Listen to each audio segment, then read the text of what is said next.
আজকের ভিডিওটিতে 2025 সালের মাধ্যমিক এবিটিএ টেস্ট পেপারের পেজ নাম্বার 833-এর জিওগ্রাফির অবজেক্টিভস কোশ্চেন সলভ করব।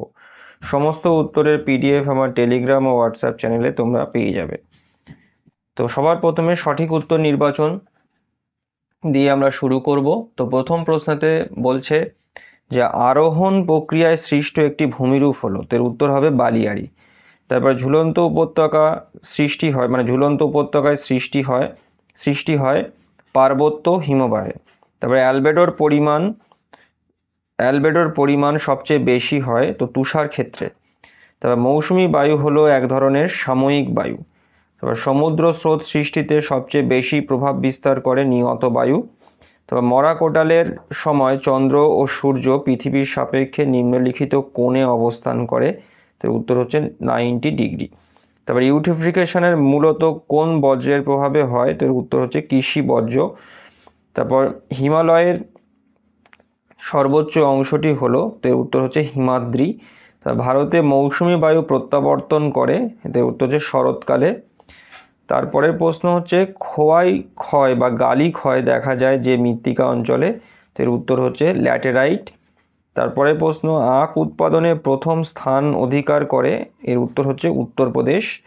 তারপর ইলেকট্রনিক্স শহর নামে পরিচিত, তো এর উত্তর বেঙ্গালুরু।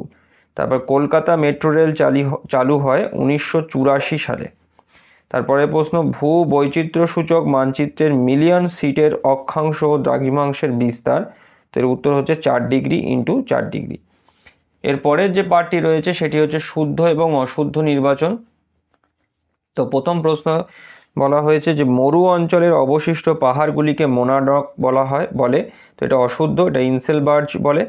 তারপর মিসিসিপি নদীর বদ্বীপ পাখির পায়ের মতো দেখতে, তো এটা শুদ্ধ। বায়ুমণ্ডলে অক্সিজেনের পরিমাণ সর্বাধিক, তো এটা অশুদ্ধ হবে, নাইট্রোজেনের পরিমাণ সর্বাধিক। তারপর ভারত আফগান সীমারেখা ম্যাকমোহন লাইন নামে পরিচিত, তো এটা ভুল, মানে অশুদ্ধ হবে, কারণ এটা ডুরান্ট লাইন নামে পরিচিত। তারপর দক্ষিণ ভারতের তুলনায় উত্তর ভারতে নিত্যবহ খালের সংখ্যা বেশি, তো এটা শুদ্ধ হবে। তবে মেধা পাটেকর চিপকো আন্দোলনের সাথে জড়িত, এটা অশুদ্ধ, মেধা পাটেকর নর্মদা বাঁচাও আন্দোলনের সঙ্গে জড়িত। তারপরে কৃত্রিম উপগ্রহের সেন্সর বস্তুর দ্বারা প্রতিফলিত বিকিরণকে সংগ্রহ করে, তো এটা শুদ্ধ হবে। এরপরে যে পার্টটি রয়েছে সেটি হচ্ছে শূন্যস্থান পূরণ। তো প্রথম প্রশ্নতে বলছে যে পৃথিবীর বৃহত্তম নদী অববাহিকার নাম, এর উত্তর হচ্ছে আমাজন। তারপর উষ্ণ মরু জলবায়ু অঞ্চলে দৈনিক উষ্ণতার প্রসার সর্বাধিক। তার বায়ুপ্রবাহের সঙ্গে কোরিওলিস বল সমকোণে কাজ করে। তারপর সমুদ্রের মাঝে স্রোতহীন আগাছাপূর্ণ অংশকে শৈবাল সাগর বলে। এর পরের প্রশ্নতে বলছে দেখো যে ল্যান্ডফিল্ডের বর্জ্য পদার্থ ধোঁয়া জলকে লিচেট বলে। তারপরে প্রশ্ন কাশ্মীর উপত্যকার কারেওয়া মাটি জাফরান চাষের জন্য বিখ্যাত। তারপরে প্রশ্ন দুর্গাপুর লৌহ ইস্পাত কারখানাটি দামোদর নদের তীরে গড়ে উঠেছে। তারপরে প্রশ্ন পরের যে পার্টি একটি বা দুটি শব্দে উত্তর দাও। প্রথম প্রশ্ন অতিরিক্ত লবণাক্ত প্লায়াগুলিকে কি বলে, তো এর উত্তর হচ্ছে স্যালিনা। তারপর উলম্বভাবে বায়ু চলাচলকে বায়ুস্রোত বলে। তারপর কোন তিথিতে জোয়ারের প্রাবল্য সর্বাধিক, তো অমাবস্যার তিথিতে। তারপর পশ্চিমঘাট পর্বতের দক্ষিণতম গিরিপথটির নাম কি, তো এর উত্তর হচ্ছে পালঘাট। তারপর ভারতের বৃহত্তম পশ্চিম বাহিনী নদীর নাম কি, তো এর উত্তর হচ্ছে নর্মদা। তারপর কোন মাটির গঠন মৌচাকের মতো, তো এর উত্তর হচ্ছে ল্যাটেরাইট।